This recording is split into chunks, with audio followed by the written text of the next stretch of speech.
Boa noite. Hoje, quarta-feira, 19 de fevereiro de 2025. Uma live despretensiosa, como faço às quartas-feiras, para responder algumas perguntas que me chegam e a respeito de temas bíblicos, ou algumas vezes temas espíritas. E hoje, então, vou comentar três perguntas que eu vejo que têm relação, né, umas com as outras, a respeito dos evangelhos.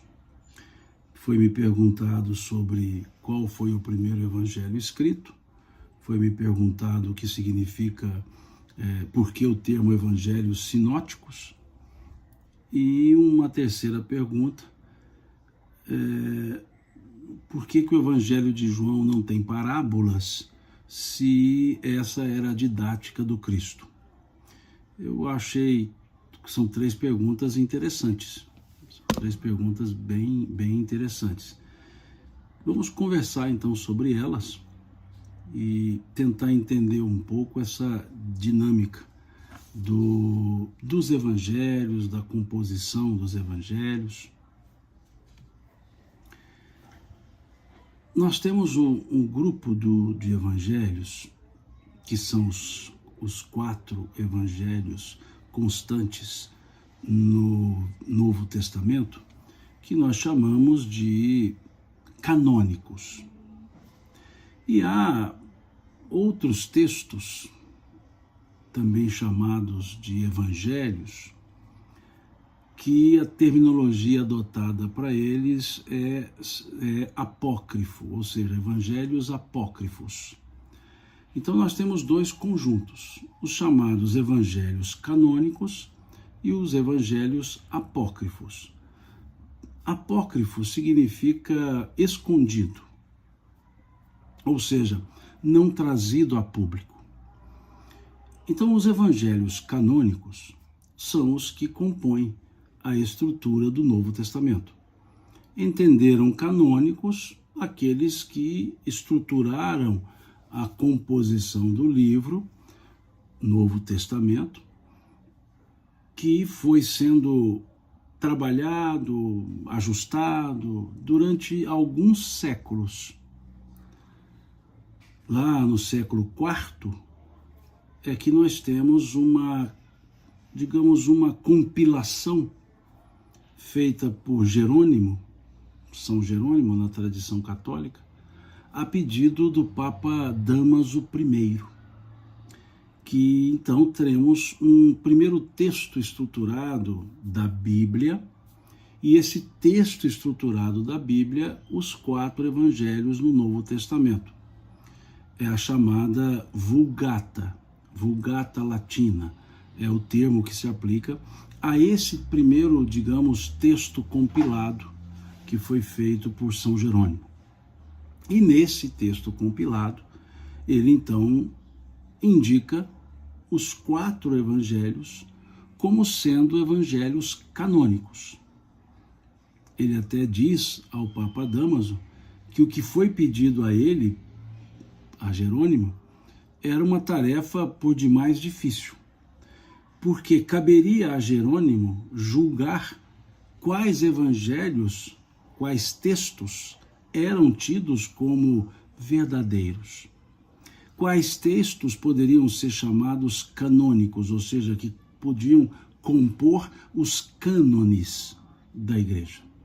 Então ele disse ao Papa Dámaso que a tarefa a ele confiada era difícil, pois pedia que ele julgasse, sendo que ele é que deveria ser julgado.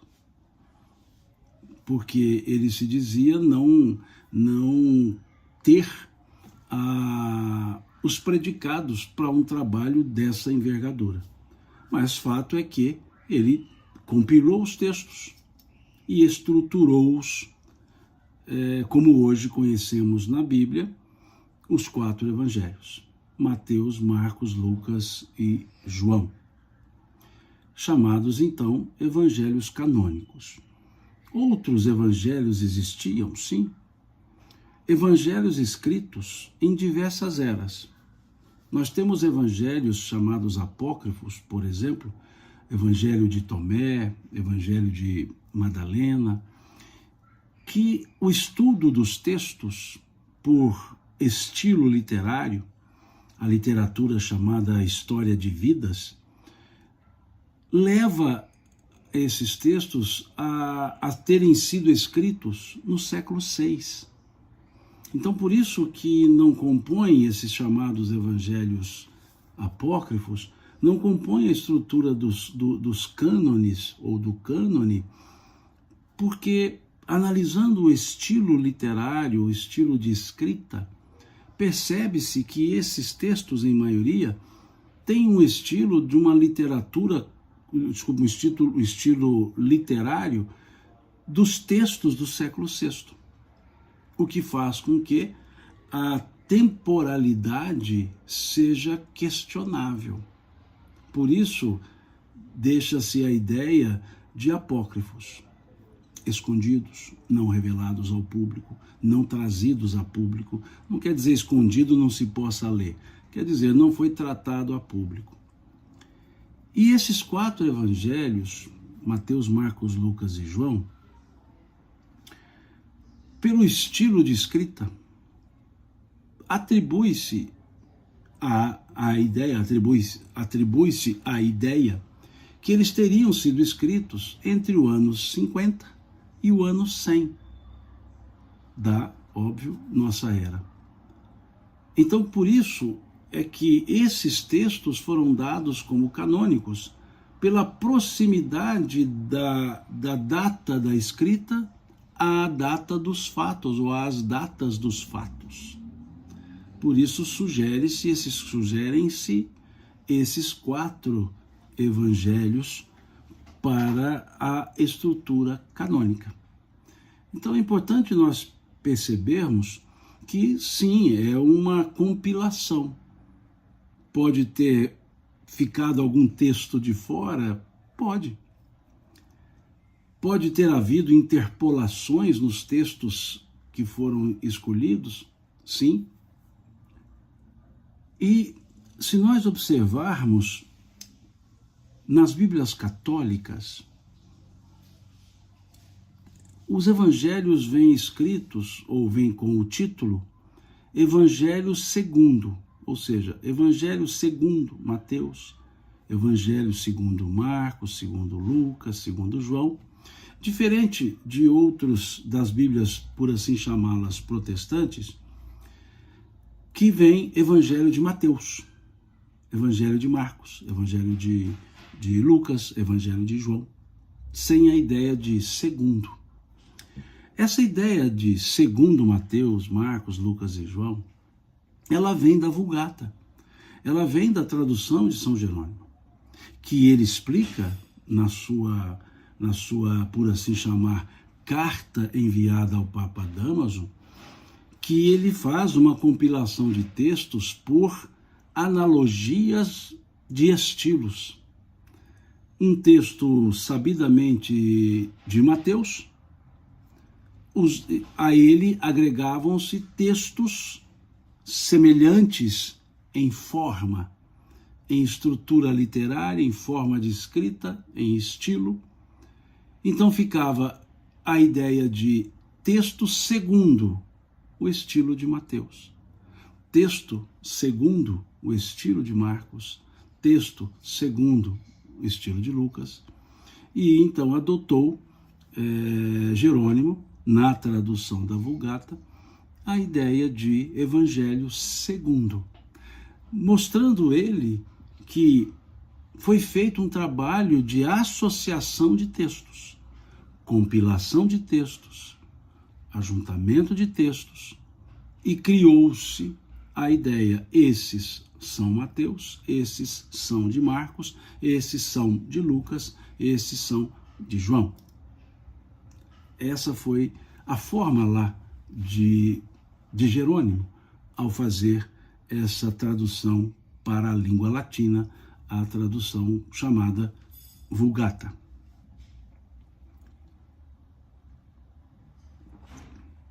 Dito isto, qual foi então o primeiro evangelho? Segundo os historiadores, segundo os exegetas, muitos deles é uma corrente majoritária, Marcos teria sido o primeiro evangelho escrito. Segundo a corrente majoritária, teria sido Marcos porque a característica da sua escrita é mais compilada e reduzida e resumida, o que teria permitido que o Evangelho de Mateus e o Evangelho de Lucas bebessem no Evangelho de Marcos de forma resumida e transcrevesse de forma analítica.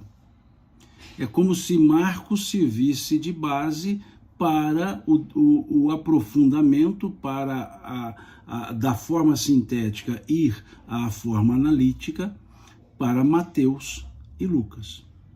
Presume-se a corrente majoritária dos historiadores bíblicos, dos exegetas, que Marcos teria sido então o primeiro evangelho escrito e que teria sido escrito por volta do ano 60, mais ou menos. E os demais, Lucas e Mateus, por volta do ano 70. Então, essa é a corrente majoritária.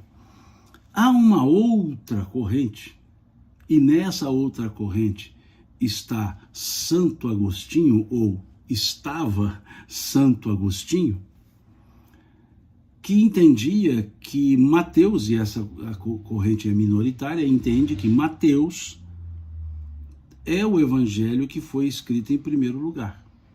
Então vejamos, a corrente majoritária entende que Marcos seria o primeiro. A corrente minoritária diz que Mateus seria o primeiro. E nessa corrente minoritária está Santo Agostinho, razão pela qual a estrutura do Novo Testamento coloca Mateus, Marcos, Lucas e João, porque assim entendia Santo Agostinho. E quando da tradução da Vulgata, manteve essa estrutura o Jerônimo. E as que vieram depois, inclusive as protestantes, também não alteraram essa estrutura. Então, pela corrente minoritária, digamos que fortemente amparada em Santo Agostinho, Mateus seria o primeiro evangelho, e dele os demais, derivariam os demais. Ou, melhor dizendo, depois vieram os demais, não derivariam. Já a corrente majoritária entende que é Marcos, e dele derivaria. Aqui eu vejo a Caroline Lopes dizendo, mas Mateus acompanhou o Cristo e fez suas anotações, né? Se o evangelho veio depois disso? Essa pergunta, Caroline, ela é muito interessante. De fato, Mateus acompanhou Jesus. Seria o apóstolo chamado Levi, Mateus Levi. Mas a corrente majoritária diz que o evangelho de Mateus, aquelas anotações escritas por ele à medida que os fatos aconteciam, não é o mesmo texto que nós temos hoje como Mateus. É uma corrente de historiadores. Estou deixando bem claro, estou apresentando as duas correntes. Que aquele evangelho de Mateus, que no livro Paulo e Estevão é chamado de Anotações de Levi, existiu. E eles dão o nome a esse evangelho escrito por Mateus à medida que os fatos aconteciam, eles chamam de proto-Mateu, ou seja, o proto-evangelho de Mateus, que em tese não seria esse, e que esse chamado Mateus teria sido escrito, inclusive, por uma terceira pessoa, dando ao texto o nome Mateus. Então, é uma corrente historiográfica, é uma corrente da historiografia bíblica que traz essa informação. Então, volto a dizer, em termos de estudos, análise dos evangelhos, de estruturas bíblicas, É muito difícil afirmar é assim. Por isso eu gosto de trazer a expressão em tese é assim. Porque se temos correntes que pensam de maneira diferente, maneiras diferentes, é porque não há consenso. Então não serei eu a dizer que absolutamente é esse ou aquele. Por isso cito as duas correntes. E então há uma corrente que entende que o proto-Mateu, ou seja, aquele evangelho que Mateus teria escrito à medida que os fatos aconteciam, não é o mesmo texto apresentado como Mateus.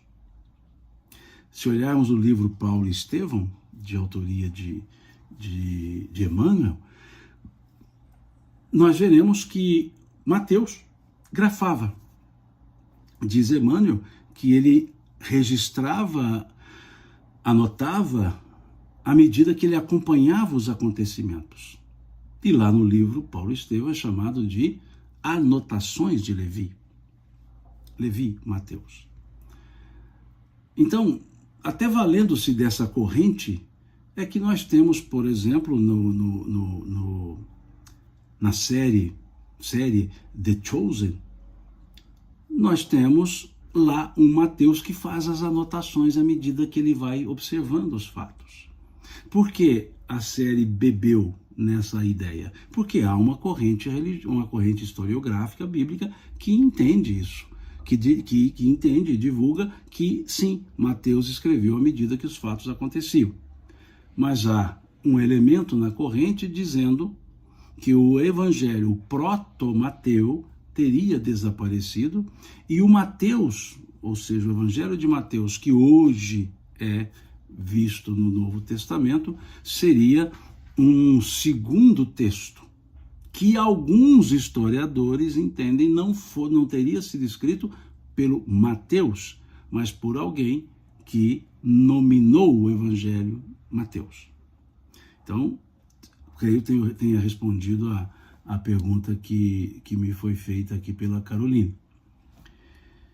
A corrente, então, que defende a ideia que Marcos teria sido o primeiro evangelho, diz que Mateus e Lucas beberam nesse evangelho, em termos de buscar ali uma fonte. Então, Marcos seria a fonte primária para Lucas e Mateus, segundo a corrente majoritária.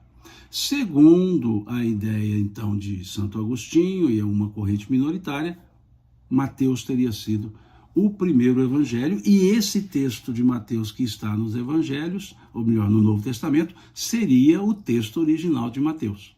Então percebemos que citei aqui 4 correntes historiográficas, 4 correntes exegéticas, que falam de 4 formas diferentes. Quem escreveu, quando escreveu e quem foi o primeiro. Então eu não posso dar uma resposta cabal porque não há convergência na historiografia bíblica sobre qual teria sido, de fato, o primeiro evangelho escrito dos canônicos. Então, essa é a ideia. Creio também tenha respondido a pergunta qual foi o primeiro evangelho escrito. A segunda pergunta que me veio foi por que são chamados os evangelhos, são chamados sinóticos, os evangelhos de Mateus, Marcos e Lucas. Sinótico, a palavra, quer dizer semelhante.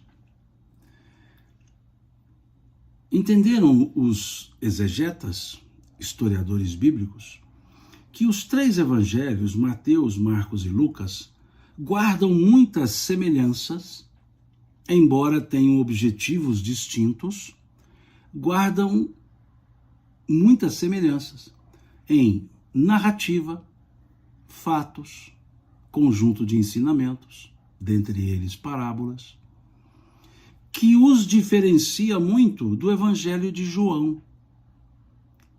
Por isso é que então a exegese chama esses três evangelhos, ou agrupa esses três evangelhos, melhor dizendo, num grupo chamado evangelhos sinóticos, semelhantes, sinérgicos. Essa é a explicação por que são chamados sinóticos. Se olharmos o esboço dos evangelhos, eles se assemelham. Lucas e Mateus, por exemplo, se assemelham num processo inicial de genealogia, buscam a genealogia, trazem as parábolas, trazem fatos que se assemelham. João, por exemplo, não tem parábolas. O Evangelho de João, nele, nós não encontraremos nenhuma parábola. Interessante. Então, por isso é que tem-se a ideia, ou definiu-se, agrupando-os, os três, como sendo evangelhos chamados sinóticos, semelhantes. Esse é o porquê do termo sinótico, adotado para se referir a esse conjunto, a esse grupo dos evangelhos de Mateus, Marcos e Lucas. Então, quando dizemos os sinóticos, estamos nos referindo a aos três evangelhos. Quando dizemos o sinótico Mateus, o sinótico, ou seja, faz parte desse grupo. E João, o evangelho de João, não. Um outro ponto é que cada um dos três evangelhos tem, por assim dizer, um motivo. Óbvio, o objetivo é narrar os fatos, os ensinos de Jesus. Mas cada um deles tem um endereçamento mais específico.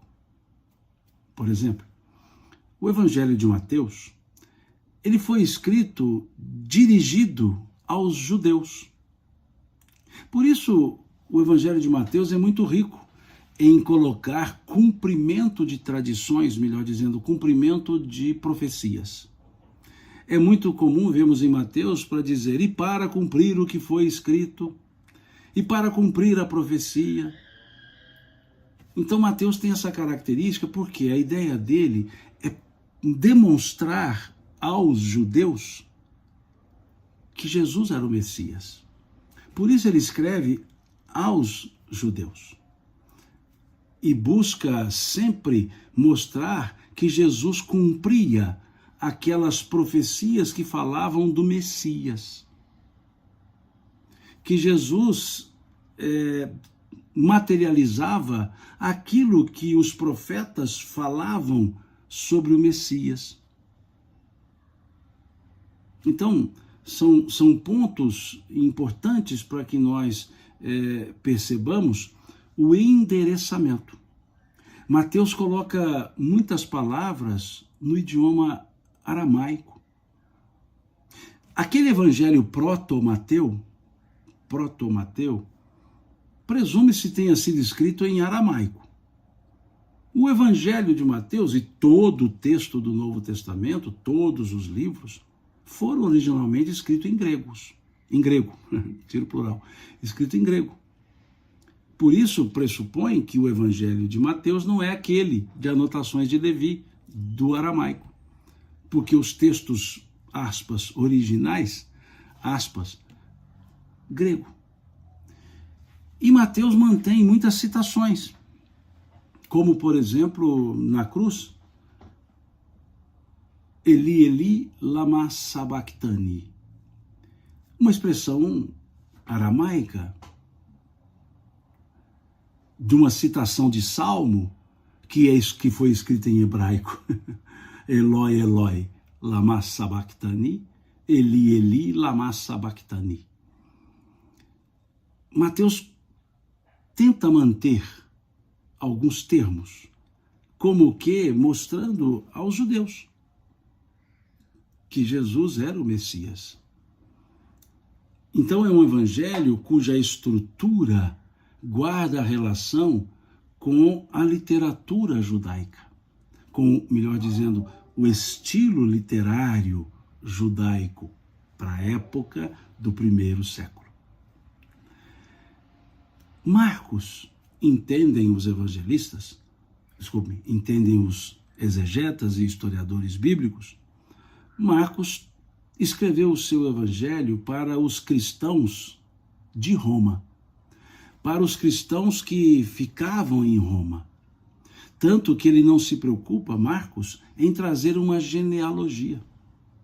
Interessante. Marcos não começa o seu evangelho com genealogia. Vamos dar uma olhadinha aqui no evangelho de Marcos. Marcos começa, vejam como ele começa o texto. Princípio do evangelho de Jesus Cristo, Filho de Deus. E começa com João Batista. Não com o nascimento como Lucas faz, mas começa com, conforme está escrito na profecia de Isaías, eis aí envio diante de tua face o meu mensageiro, e começa a falar do testemunho de João Batista, do batismo de Jesus, da tentação. Então veja, Marcos, ele não se preocupa em trazer genealogias, porque ele não escrevia para um povo que fitava em genealogia. Mateus, ele começa o seu evangelho, se nós olharmos aqui, Mateus começa o seu evangelho trazendo a genealogia de Jesus, partindo da casta da família de Davi. Ele diz, livro, olha como ele chama o evangelho, primeiro capítulo, primeiro versículo, Mateus, livro da genealogia de Jesus Cristo, filho de Davi, filho de Abraão, e aí vem com Abraão, a partir de Abraão, ele vem trazendo a genealogia. Abraão gerou a Isaac, Isaac a Jacó, e assim vai dividindo em estruturas de gerações, levando ao cativeiro, as gerações pós-cativeiro da Babilônia. E aí ele diz, de sorte que de todas as gerações, desde Abraão até Davi, são 14. Desde Davi até o exílio da Babilônia, 14. E desde o exílio da Babilônia até o Cristo, 14. Então, Mateus, ele distribui em 3 grupos de 14 gerações. Então ele começa a partir de Abraão até chegar lá, né? E Jacó gerou a José, marido de Maria, da qual nasceu Jesus, que se chama o Cristo. Ele, como falava aos judeus, ele precisava mostrar a descendência de Davi, a descendência de Jesus, da casta de Davi. Porque a profecia dizia em Jeremias,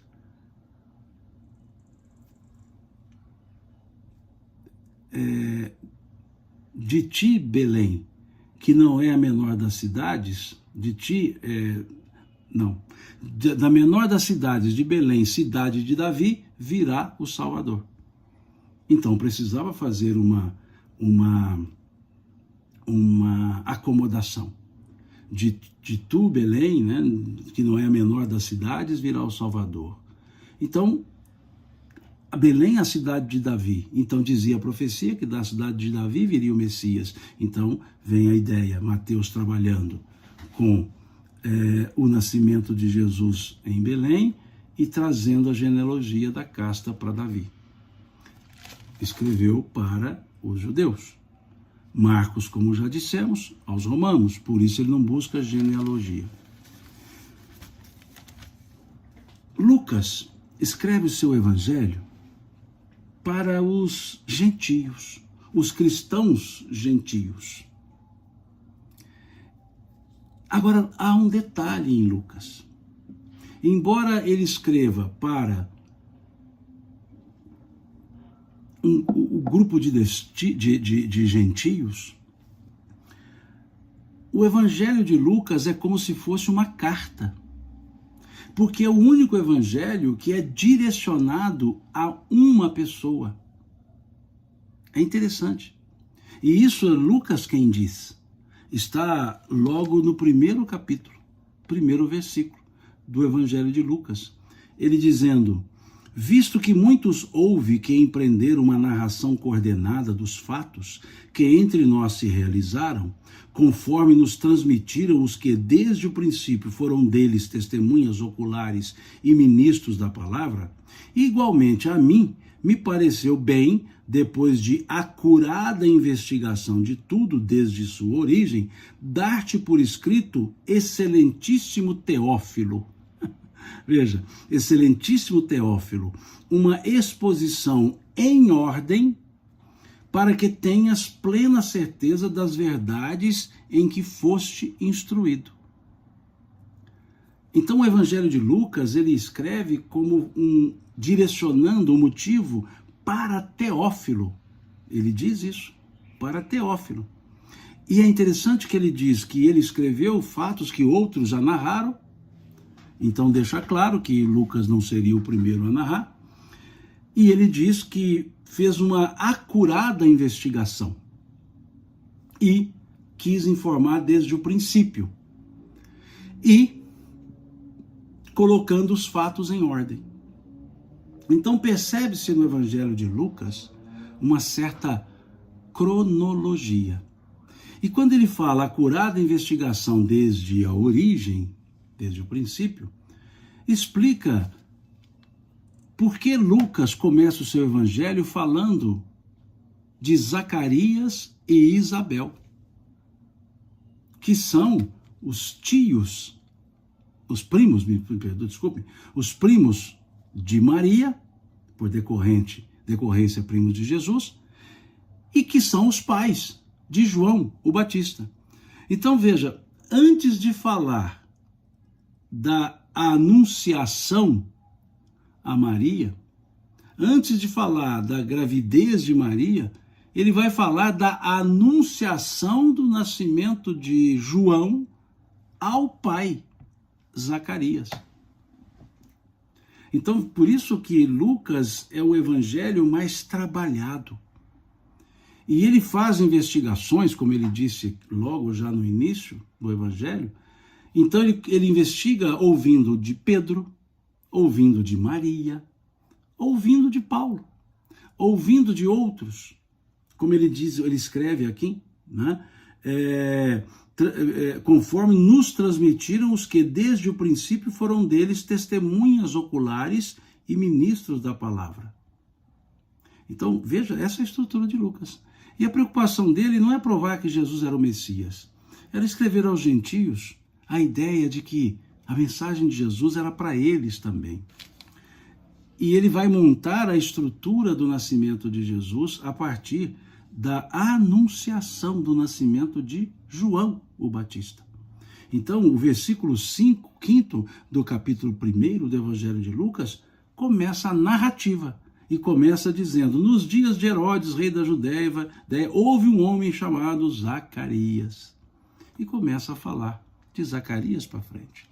E aí ele fala das predições referentes a João Batista, a felicidade de Isabel em se engravidar, né? Mas tudo isso contando a Teófilo. A palavra Teófilo é grega. Então, Teófilo, em tese, seria grego. Pressupõe gentio. Então, por isso, o evangelho escrito aos cristãos gentios.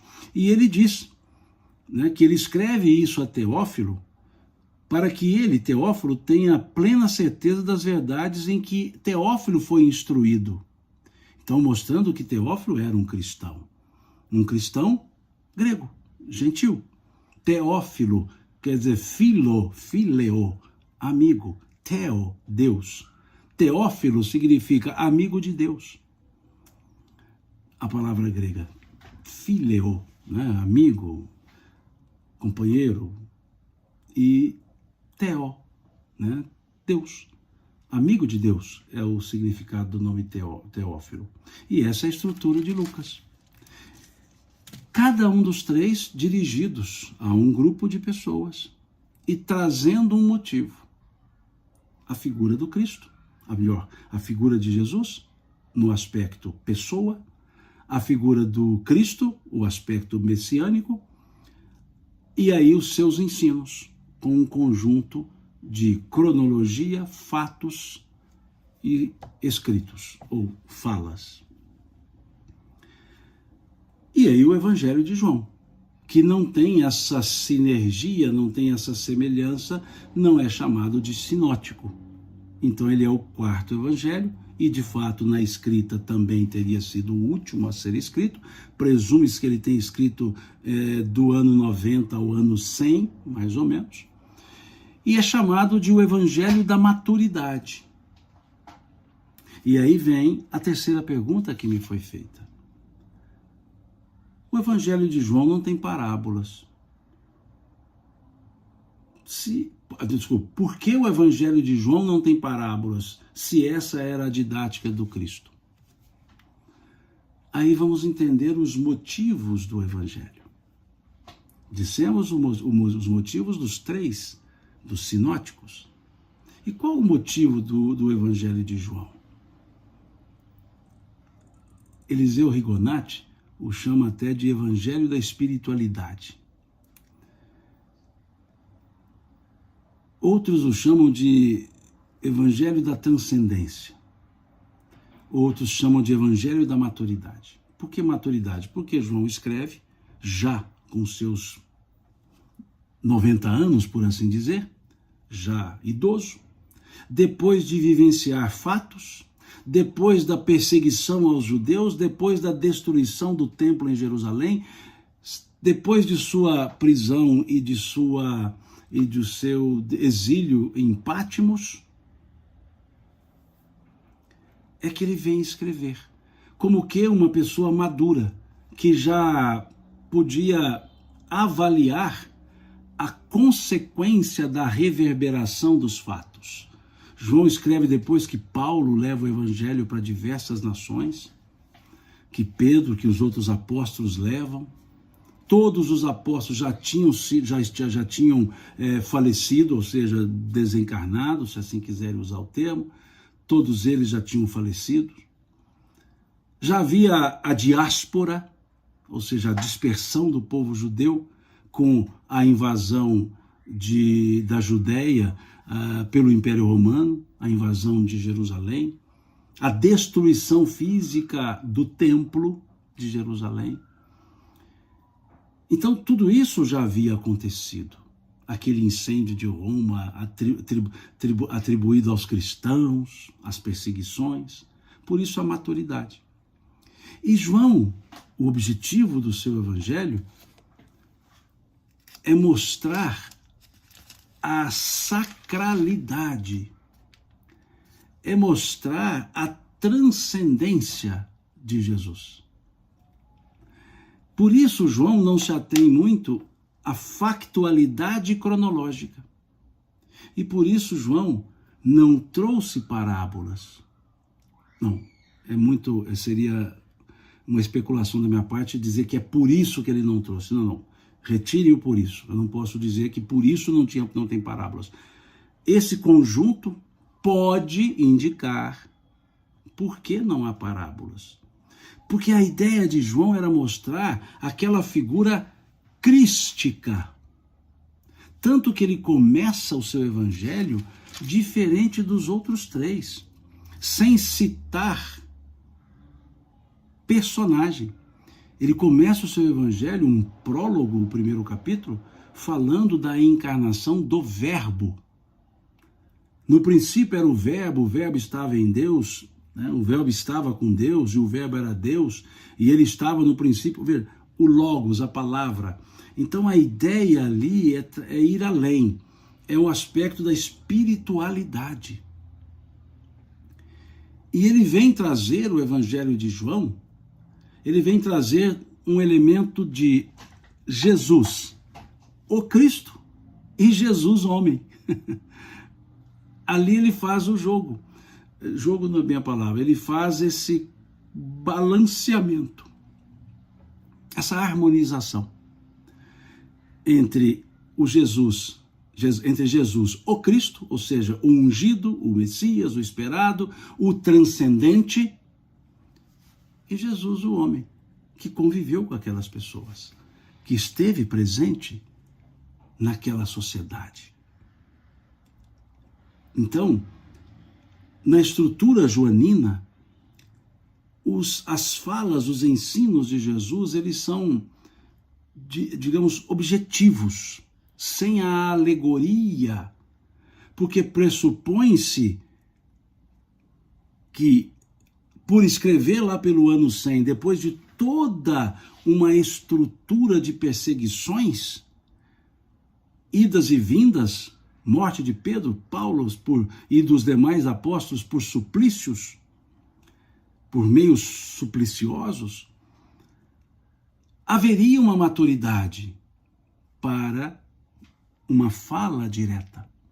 É aquele homem idoso carregado de memórias, carregado de histórias, cuja preocupação, a ocupação é ensinar de maneira objetiva, sem rodeios, pela experiência.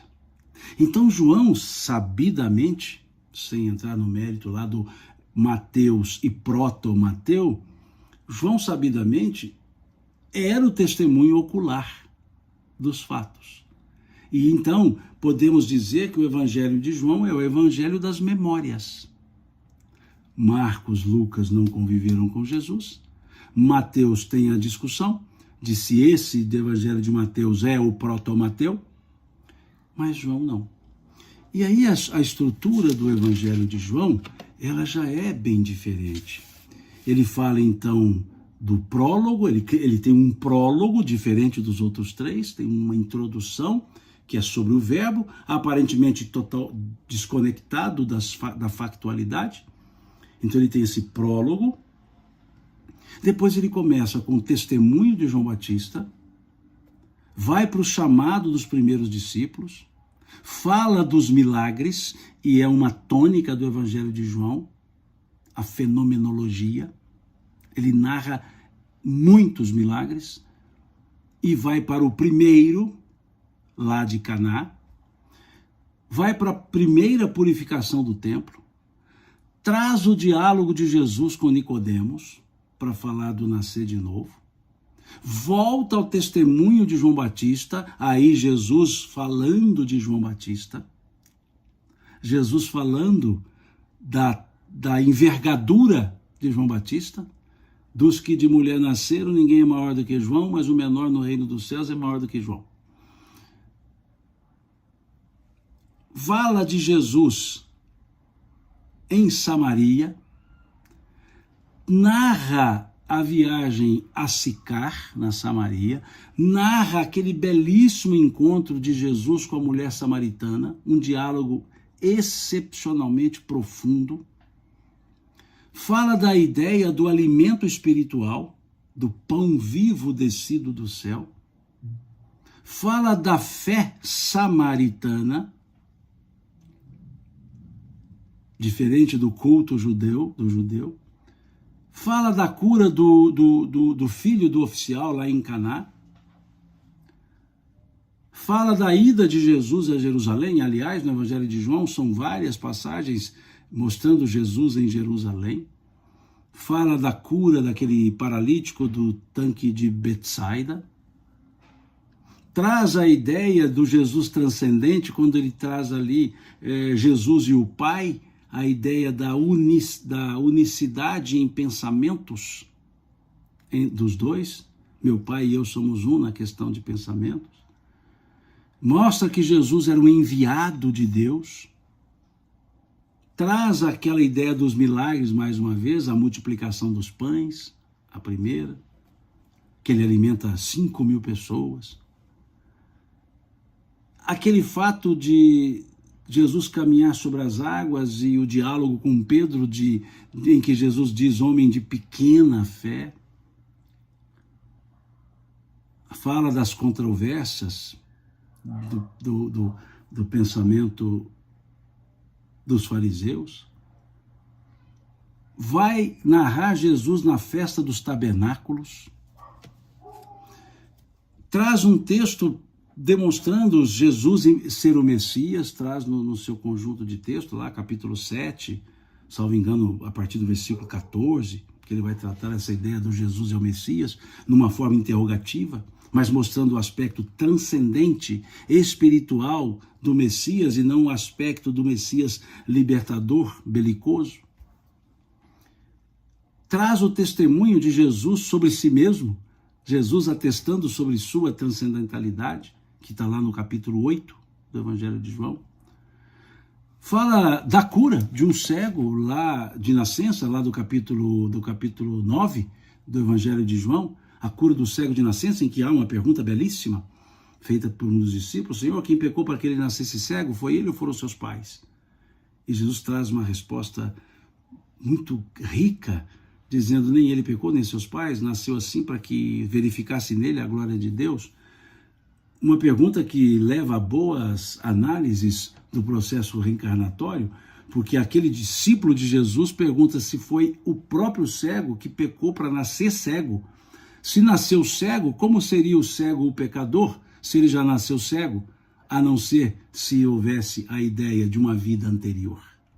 Então a pergunta é, de certa forma, especulativa para isso também. Jesus traz um dos discursos mais belos dos evangelhos, que está no capítulo 10 de João. O bom pastor. Eu sou o bom pastor conhece as suas ovelhas e as suas ovelhas seguem a sua voz. Eu vim para que todos tenham vida e a tenham em abundante. Essas ovelhas são do meu aprisco, mas há outras ovelhas que são minhas e não são desse aprisco. É um capítulo belíssimo, capítulo 10, que Jesus evoca o Salmo, salvo engano 82, sois deuses. Não afirmando, mas trazendo o Salmo: acaso o salmista não disse sois deuses? Traz o ministério de Jesus além do Jordão, ou seja, em áreas não das cercanias da estrutura de Israel. Fala do ministério público e do término do ministério público de Jesus. A unção que ele esteve em Betânia, que aquela senhora lava os pés de Jesus com o perfume e seca com os seus cabelos. Vai falar daquela entrada triunfal de Jesus em Nazaré, dos gentios que vieram ter com Jesus.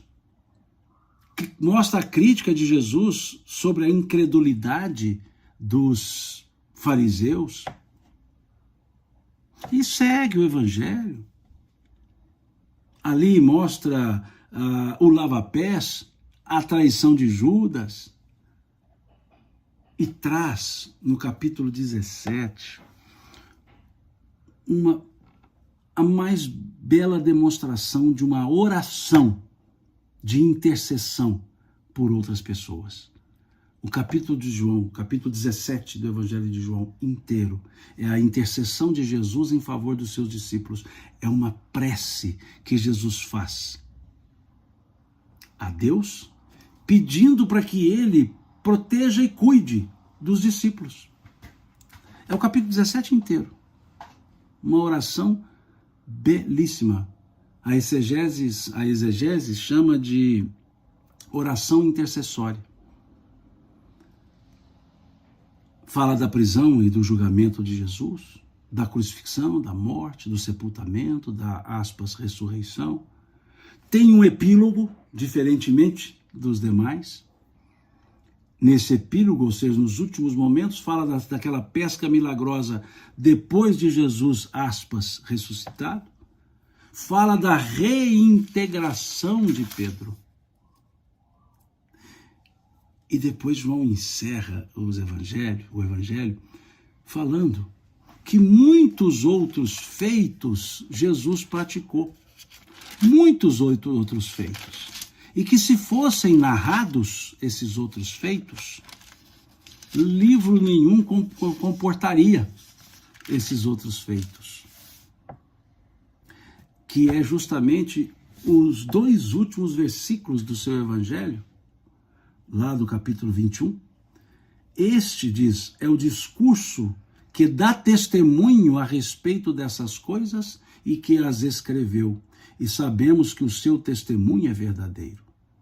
Há, porém, ainda muitas outras coisas que Jesus fez.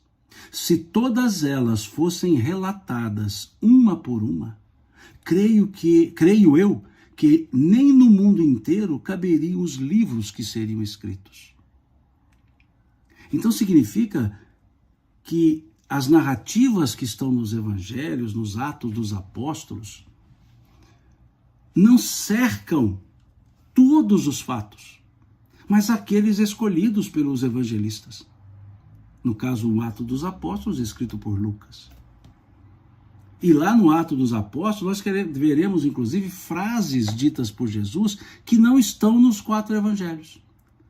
A exegese chama essas frases trazidas no Ato dos Apóstolos, ditas por Jesus e que não estão nos evangelhos, a exegese chama de ágrafo.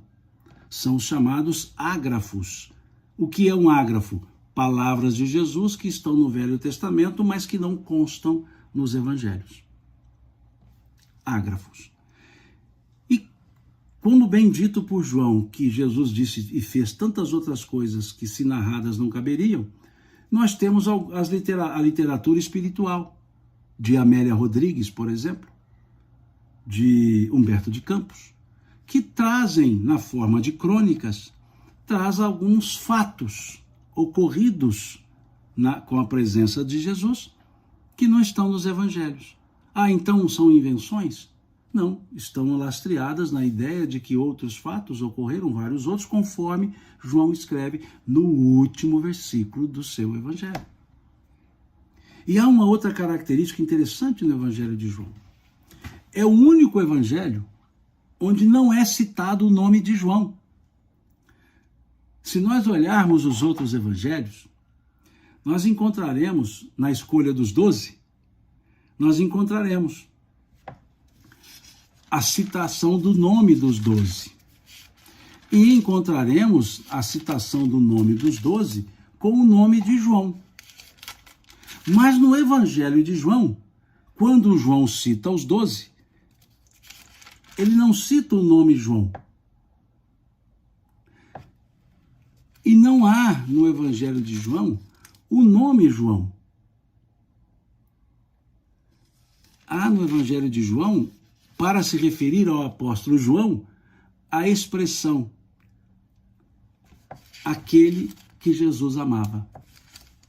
Aquele que Jesus amava. Interessante isso. O discípulo amado é assim chamado. O que mostra que a ideia de João, o que escreve o Evangelho, é mostrar a realeza de Jesus, a transcendência, o aspecto crístico, o que dispensa a linguagem alegórica, dispensa as parábolas. A Kelly diz aqui, podemos dizer que há um registro mais minucioso do tempo que Jesus esteve na Terra? Eu não entendi qual seria o registro minucioso, Kelly. No caso a literatura espiritual, sim, também. Eu não diria minucioso, eu diria lacunas. Por exemplo, se nós olharmos o livro Boa Nova, escrito por Humberto de Campos, Espírito, ele diz, eu posso até pegá-lo aqui, ele está de fácil acesso, o Boa Nova.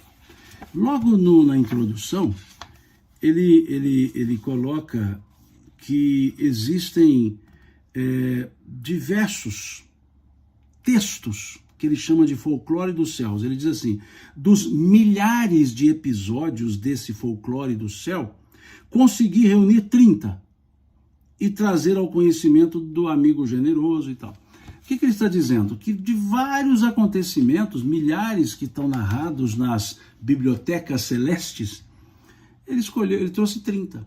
Então não é que é mais minucioso, ele traz fatos que os evangelhos não trouxeram, ou aprofunda fatos, tanto ele quanto o Espírito, como o Espírito Amélia Rodrigues, aprofunda em fatos, trazendo, digamos, complementações, sequências de fatos narrados nos evangelhos, aqui sustentados na ideia de João.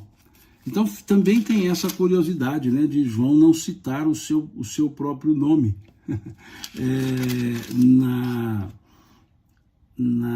no seu próprio evangelho. Ele vai a se chamar de discípulo amado. E fulano, e o discípulo amado. O discípulo amado que vos fala, e chamou o discípulo amado. Então João se coloca como uma terceira pessoa, narrando sobre ele, chamando-o por discípulo amado. Então percebe-se que nessa estrutura do Evangelho de João não caberia parábolas, porque não é a finalidade.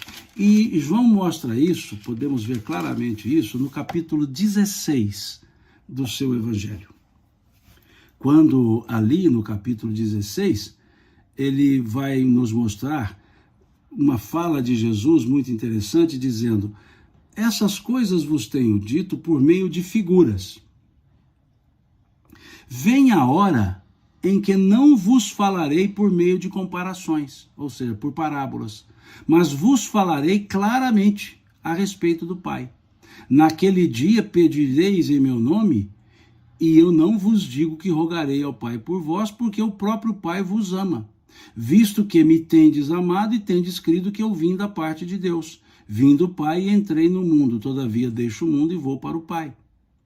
Disseram seus discípulos: agora é que falas claramente e não empregas nenhuma parábola.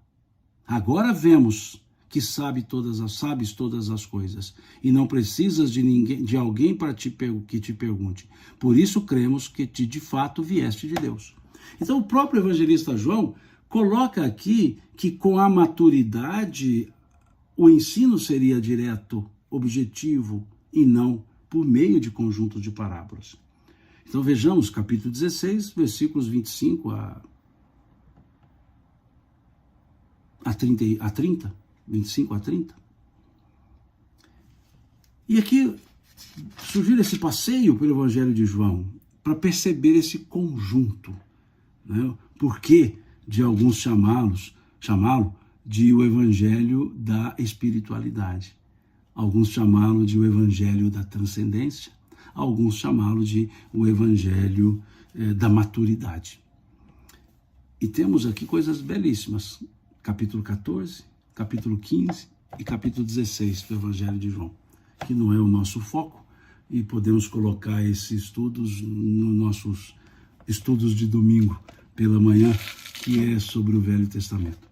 Então, creio eu que eu tenha respondido as 3 perguntas que me vieram e mais a pergunta que foi feita aqui no Instagram. Eu respondi, então, qual o primeiro evangelho, respondi o que quer dizer evangelhos sinóticos e respondi por que o Evangelho de João não tem parábolas, se essa era a didática do Cristo. Desculpe-me se porventura não abarquei com as respostas as dúvidas que essas pessoas mandaram, né, me enviaram. E desculpe se porventura eu me incorrer em algum erro interpretativo. Sujeito-me à correção, sem problema nenhum, né? É isso. Agradeço a vocês pela paciência de acompanharem-me aqui nessa live. E como eu sempre agradeço com a minha maneira mineira, Deus lhes pague. Deus lhes pague pela paciência, Deus lhes pague pela presença aqui e que Deus nos abençoe, conferindo-nos um dia bom, abençoado, que se inicia como o amanhã.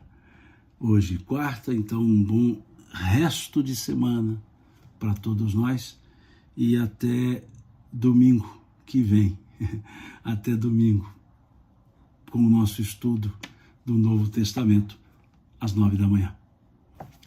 Fiquem com Deus e até.